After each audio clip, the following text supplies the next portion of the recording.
ఇక్కడ నేను అర్ధ కిలో చికెన్ని బాగా వాష్ చేసి తీసుకున్నాను. ఇప్పుడు ముందుగా శనగపిండి ఇంత తీసుకోవాలి.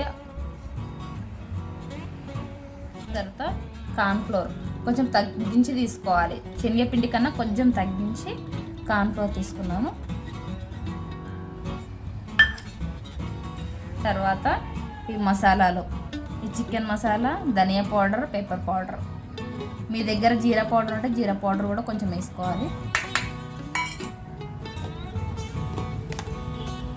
తర్వాత హాఫ్ టీ స్పూన్ పసుపు, టీ స్పూన్ ఉప్పు, రుచికి తగినంత తీసుకోవాలి. మళ్ళీ తక్కువ పడితే మళ్ళీ వేసుకోవచ్చు. తర్వాత అల్లం వెల్లుల్లి పేస్ట్, మంచిగా దంచుకొని పెట్టుకున్న అల్లం వెల్లుల్లి పేస్ట్. 2 టేబుల్ స్పూన్ కారం తీసుకుంటున్నాను. మీకు ఎక్కువ కావాలంటే ఎక్కువ వేసుకోవచ్చు, తక్కువ కావాలంటే కొంచెం తక్కువ కూడా వేసుకోవచ్చు. నేనైతే సరిగా వేసుకుంటున్నాను. కొంచెం పెరుగు. ఇప్పుడు బాగా కలుపుకోవాలి. ఇవి కలిసేటట్లు మంచిగా మసాలాలన్నీ చికెన్ పీస్లకి కలిసేటట్లు మంచిగా కలుపుకోవాలి.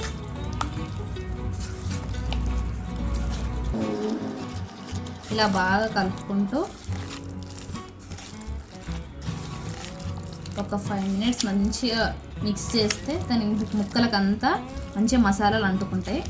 దీన్ని తీసుకుపోయి ఒక 20 మినిట్స్ 30 మినిట్స్ అన్న ఫ్రిడ్జ్లో పెట్టుకుంటే సరిపోతుంది. తర్వాత మనం వేసుకోవచ్చు. ఇది నిమ్మకాయ రసం ఇట్లా పిండుకొని వేసుకుంటున్నాను. ఇత్తులు ఉన్నాయని ఇది ఒకటి తీసుకుంటే సరిపోతుంది. కొంచెం పులుపు చూసుకొని వేసుకోవాలి. పులుపు ఇప్పుడు నిమ్మకాయ రసం వేసుకుంటున్నాను. చూసి వేసుకోవాలి, లేకపోతే ఎక్కువ పుల్లగా అయిపోతుంది. కాబట్టి ఒక్కటి కూడా పట్టదు, కొంచెం తక్కువనే పడుతుంది. ఇప్పుడు లాస్ట్లో ఆయిల్ కలుపుకుందాం. ఆయిల్ వేసుకొని పెట్టుకుందాం. 2 స్పూన్స్ ఆయిల్ వేసుకుంటున్నాను,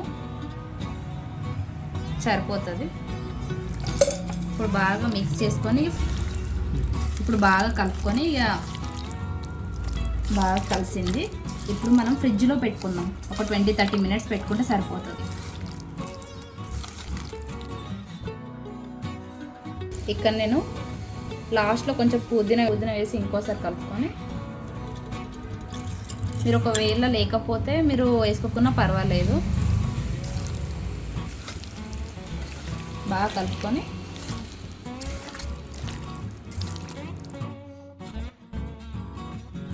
ఇలా మంచిగా కలుపుకున్నాను. ఇప్పుడు 30 మినిట్స్ ఫ్రిడ్జ్లో పెట్టుకుందాం. పెట్టుకున్న తర్వాత ప్రాసెస్ చూద్దాం. ఇప్పుడు డీప్ ఫ్రిడ్జ్లో పెట్టేసుకుందాం. ఇలా 1/2 అవర్ తర్వాత తీసి పెట్టుకున్నాను. ఇప్పుడు ఫ్రై చేసుకుందాం. దీన్ని ఫ్రై చేయడానికి ఆయిల్ పోసుకుంటున్నాను. ఇలా ఫ్రిడ్జ్లో తీసుకున్న తర్వాత ఒకసారి మిక్స్ చేసుకోవాలి మళ్ళీ, ఎందుకంటే ఇది గట్టిగా అవుతుంది కాబట్టి కొంచెం మిక్స్ చేసుకొని ఇప్పుడు ఫ్రై చేసుకుందాం. ఇప్పుడు ఆయిల్ వేడైందో లేదో తెలుసుకోవడానికి ఫస్ట్ కొంచెం వేసి చూసుకోవాలి. ఇలా అయిందంటే వేడైనట్లు. ఇప్పుడు వేసేసుకున్నాం. ఇప్పుడు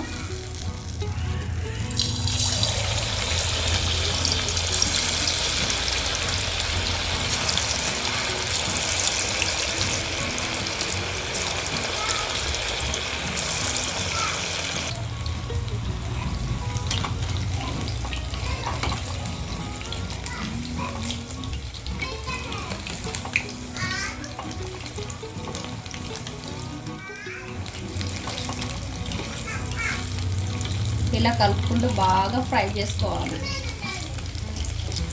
ఇలా గోల్డ్ కలర్ వచ్చిన కొంచెం ఫ్రై మంచిగా ఫ్రై అయిన తర్వాత తీసేసుకున్నాం. ఇలా ఫ్రై అయ్యింది.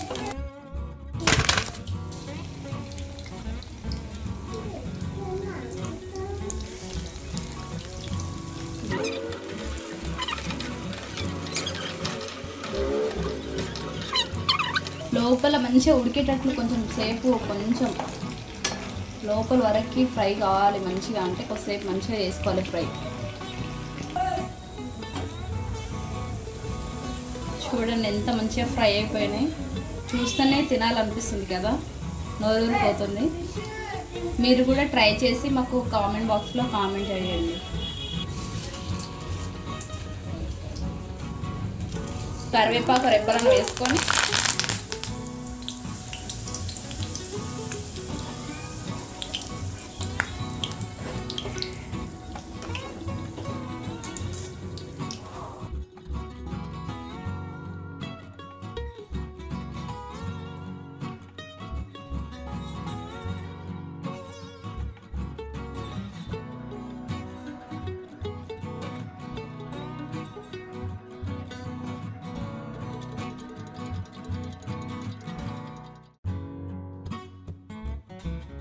Tasty pakoda ready.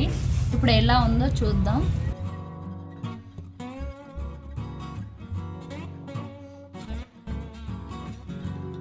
బాగా వేగిపోయిందో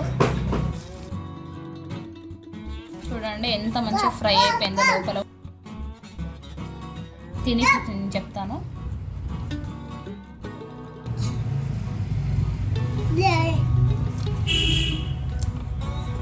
బాగా వచ్చిందండి. మీరు కూడా ట్రై చేసి ఎలా వచ్చిందో మా కామెంట్ రూపంలో తెలియజేయండి. Thank you.